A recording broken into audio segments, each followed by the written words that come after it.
All వ్లాగ్స్‌కి స్వాగతం. ఈరోజు మన ఫ్యామిలీ మెంబర్స్‌తో నేను షేర్ చేసుకోబోయే రెసిపీ వచ్చేసి బనానా కేక్ అండి. చేయడం చాలా ఈజీ. అది అప్పం ప్యాన్‌లో చేస్తున్నాను. ఇంకా ఈజీ. ఇదంతా కూడా మా చిన్నుబాబు చేసి చూపిస్తున్నాడు. మీకోసం అయితే చూసేయండి. చకచకా చేసేయండి. ముందుగా ఒక మిక్సీ జార్ అయితే తీసుకొని, అందులోని 2 అరటిపళ్ళను తీసుకొని అందులో వేసేసుకుందాం. అరటిపళ్ళు ఎంతగా పండిపోతే అంత బావుంటుంది. చూసారా? 2 అరటిపళ్ళు తొక్క తీసి అయితే వేసేసుకొని ఒక్కసారి మిక్సీ పట్టేద్దాం. మీలో ఎవరైనా కొత్తగా వీక్షిస్తుంటే లైక్, షేర్, సబ్స్క్రైబ్ చేసుకోండి. చూడండి మిక్సీ పట్టిన తర్వాత చూస్తే ఇలా ఉంది. చూసారా? బ్లెండ్ అయిపోయింది కదా! ఇప్పుడు అందులోని ఒక కప్పు మైదా పిండి. ఈ ప్లేస్‌లో మీరు గోధుమ పిండిని కూడా యూజ్ చేయొచ్చు. అందులోని ఒక అరకప్పు బెల్లం తురుము అయితే యాడ్ చేసేసుకుందాం. మీరు స్వీట్ ఎక్కువ తినే పళమైతే అరకప్పు సరిపోతుందండి. లేదు మేము స్వీట్ కొంచెం తక్కువగానే తింటాం అంటే 2 స్పూన్లు తగ్గించి అయితే వేసుకోండి. ఎందుకంటే అరటిపళ్ళు తీయగానే ఉంటాయి కదా! ఇప్పుడు అందులోని పచ్చి కొబ్బరికాయ ముక్కలు ఒక పావు కప్ అయితే వేసుకుంటున్నాను. ఇలా చిన్న చిన్న ముక్కల కింద అయితే కట్ చేసుకున్నాము. చూడండి ఈ సైజులో అయితే తీసుకున్నాను. వీటిని కూడా ఇప్పుడు మిక్సీలో అయితే వేసేద్దాం.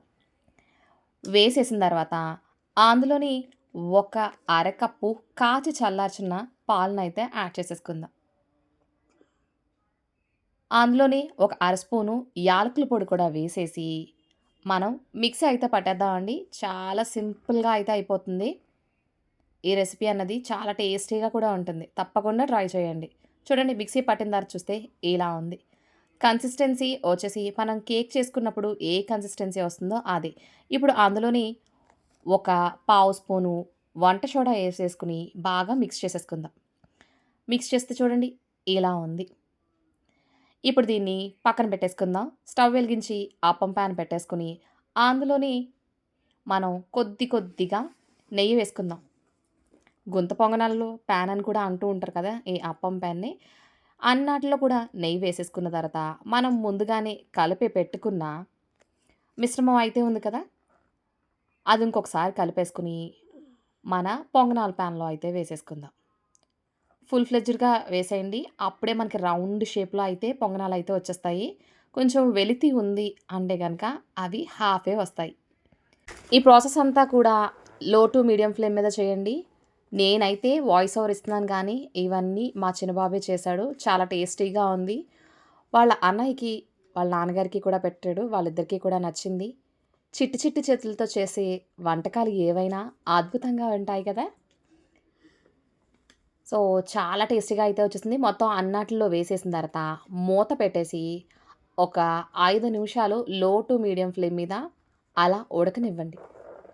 చూడండి మంటని లో టు మీడియం ఫ్లేమ్ పెట్టేసా. ఒక 5 నిమిషాల తర్వాత మూత ఓపెన్ చేసి చూస్తే ఇలా ఉన్నాయి. చూసారా? చక్కగా కుక్ అయిపోయినాయి కదా! చూస్తేనే తెలిసిపోతుంది.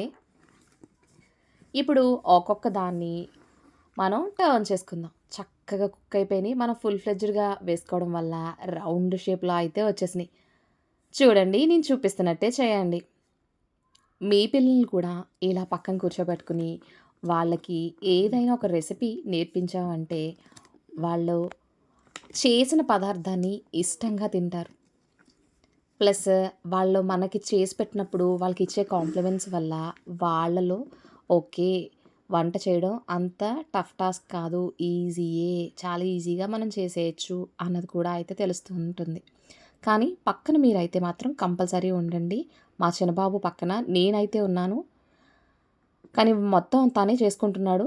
జస్ట్ పక్క నుంచి చూస్తున్నాను. ఏమన్నా కాలుతుందా ఏంటి అన్న ఒక భయం. తల్లికుంటుంది కదా! సో, ఆ భయంతో పక్కన మాత్రమే ఉన్నాను. నేనైతే వేలైతే పెట్టలేదు. తనకు తానుగా చేసుకున్నాడు. తాను ఓన్‌గా తానే చేస్తున్నాడు.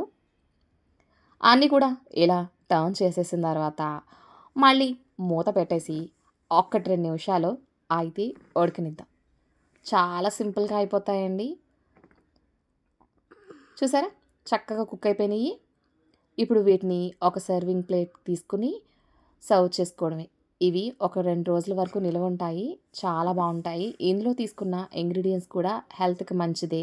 అది మా బాబాయ్ చేసిన వల్ల మరింత ఎక్స్‌ట్రా టేస్ట్ అయితే వచ్చిందండి. చాలా చేశాడు. చిట్టి చిట్టి చేతులతో వాడు చేస్తుంటే భలే చేసేసావు అని ఒక చిన్న కాంప్లిమెంట్ ఇచ్చాము. అంతే నెక్స్ట్ నుంచి వాడే చేస్తాను అన్న థాట్ అయితే వచ్చేసింది. ఇలా చిన్న చిన్న వాటిల్లో కూడా వాళ్ళని ఇంక్లూడ్ చేసుకోండి. ఎలాగ దసరా హాలిడేసే కదా! వాళ్ళకి ఈ వర్క్ నేర్పించినట్టు ఉంటుంది. వాళ్ళకి అవసరమైనవి స్నాక్స్ హెల్తీగా ఇంట్లోనే ఎలా తయారు చేసుకోవాలో కూడా తెలుస్తుంది. పైన కరకరలాడుతూ లోపల సాఫ్ట్‌గా ఉండే మన బనానా కేక్ అయితే రెడీ అయిపోయింది. ఇంకెందుకు ఆలస్యం సర్వ్ చేసుకోవడమే. Thank you for watching.